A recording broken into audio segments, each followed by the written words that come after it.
It is World Hamburger Day today, and it's Hamburger Day here on Espresso. And probably one of my favorite toppings on hamburgers would be mushrooms. But then we thought, how much do we actually know about mushrooms? So we called in Dr. Adriaan Smit. He's the MD for the South African Gourmet Mushroom Academy to just tell us a bit more about these fascinating. I'm not too sure what you call them, Adriaan. It's not a fruit, it's a veg, it's a fungus. It's definitely a fungus, yes. I thought about this yesterday, and I read somewhere that it could be classified, if you want to put it in terms of fruit or veg, it's the fruit of a fungus. You're 100% correct. So the mushroom itself, in fact, is the end result because you get the mushroom network. And in fact, you need to shock the network in order to get the survival mechanism containing the spores.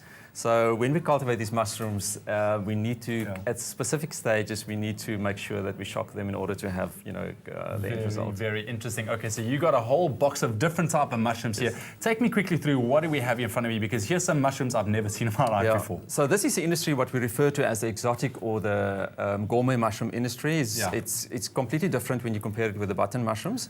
So what we have, for instance, is this. This is one of my favorites. Is the king oyster mushroom. It's quite a solid mushroom, and with the shelf life, if we cultivate the specific mushroom at low temperatures, when we harvest the mushroom and you put it at 4 degrees Celsius, it will last for 3 weeks. Now there's something. Shiitake is very popular because of its medicinal properties, also anti-tumor effects. One of the interesting mushrooms, in fact, would be this one. It's the so-called wood ear mushroom, production-wise, number 3 in the world. You can see it's looking like an ear. So.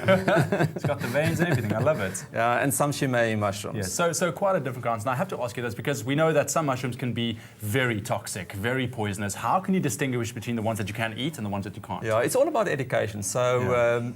Bottom line, you need to identify the mushroom species. So what we do is we take people, to forestry areas, and they need to go on a mushroom walk. And we also do wild mushroom identification courses, and people often do that in combination.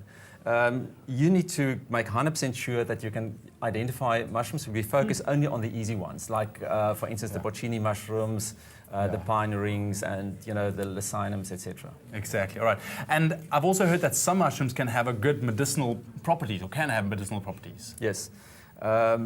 In fact, if you buy a specific book on the exotic mushrooms, often the title will say growing gourmet and medicinal mushrooms. But all these mushroom species are well known for the fact that they have positive therapeutic effects. So, for instance, this fantastic enoki mushroom is well known for its anti-tumor effects. And by the way, this is the only mushroom that you're supposed to eat raw because of the high protein content. Protein content normally varying from anything between 70 to 33%.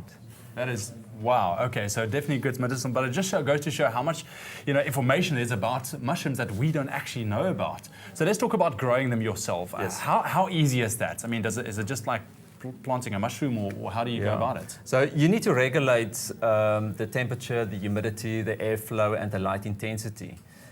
So if you cultivate, for instance, the oyster mushrooms, we normally do those at room temperatures. So it's not that difficult to cultivate them, even if you have, quite a primitive setup. But let's say, for instance, if you want to cultivate shiitake mushrooms, you need to cool down.